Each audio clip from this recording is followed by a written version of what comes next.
Assalamualaikum warahmatullahi wabarakatuh.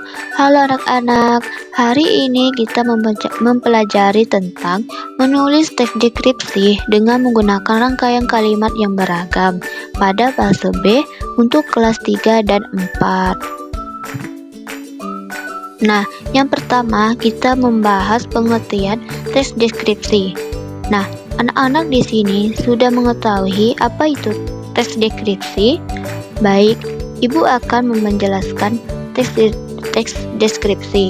Menurut SEMI 1990, teks deskripsi merupakan ragam wacana yang memberikan perincian atau detail tentang objek berdasarkan kesan-kesan dari pengamatan, pengalaman, dan perasaan menulisnya sehingga dapat memberi pengaruh pada sensitivitas dan imajinasi pembaca.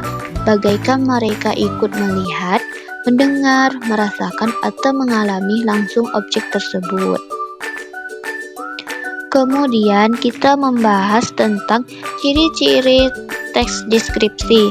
Yang pertama, penggambaran yang dilakukan dengan menggunakan panca indera. Yang kedua, memberikan gambaran tentang suatu benda, tempat maupun suasana.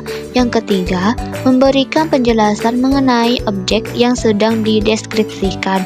Yang terakhir yaitu memiliki tujuan agar seolah-olah pembaca dapat ikut mendengar, melihat maupun merasakan yang dideskripsikan oleh penulis itu sendiri. Selanjutnya, jenis-jenis teks deskripsi. Yang pertama, teks deskripsi subjektif, yaitu teks deskripsi yang menggambarkan suatu objek berdasarkan kesan yang dimiliki oleh penulis teks deskripsi tersebut. Yang kedua, teks deskripsi spasial, yaitu teks yang hanya menggambarkan objek berupa tempat, benda, dan ruang. Yang ketiga, teks deskripsi objektif, yaitu teks deskripsi dengan menggambarkan objek sesuai dengan keadaan yang sebenar-benarnya, sehingga pembaca bisa membayangkan keadaan tanpa adanya tambahan opini penulis. Selanjutnya, kita membahas tentang struktur teks deskripsi. Yang pertama, judul. Judul karangan setidaknya mengandung 3 aspek, yakni relevan, provokatif, atau menarik, dan singkat. Yang kedua, identifikasi, yakni penentuan identitas dari seorang objek atau benda lainnya. Yang ketiga, klarifikasi, yakni unsur penyusun dengan sistem pada suatu kelompok sesuai kaidah dan standar yang sudah ditetapkan sebelumnya. Yang keempat, deskripsi, yakni berisi gambaran-gambaran atau penjelasan tentang suatu objek atau topik yang dibahas dalam teks. Yang terakhir, simpulan, yakni penegasan terhadap suatu hal yang dianggap penting. Baik anak-anak, yang terakhir kita membahas tentang kaidah kebahasaan teks deskripsi. Yang pertama, menggunakan kata sifat. Contoh, hawa sejuk. Yang kedua, menggunakan kata benda. Contoh, hutan tropis.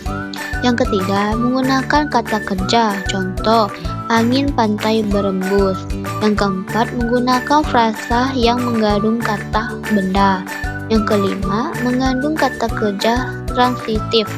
Yang keenam, mengandung kata kerja perasaan, pendapat. Yang terakhir, mengandung kata keterangan. Baik, yang terakhir, Ibu mempunyai contoh soal menulis teks deskripsi dengan menggunakan rangkaian kalimat yang beragam untuk fase B untuk kelas 3 atau 4.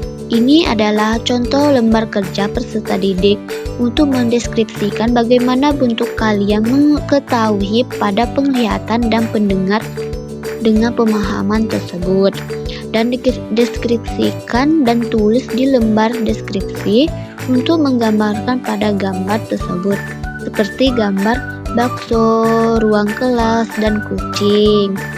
Jadi, sampai di sini apakah anak-anak sudah mengerti? Baik, Ibu harap kalian sudah mengerti dengan penjelasan yang sudah Ibu jelaskan tadi dan contoh soal. Mungkin pembelajaran kita pada hari ini cukup sampai di sini. Semoga bermanfaat. Ibu akhiri, wassalamualaikum warahmatullahi wabarakatuh. Goodbye.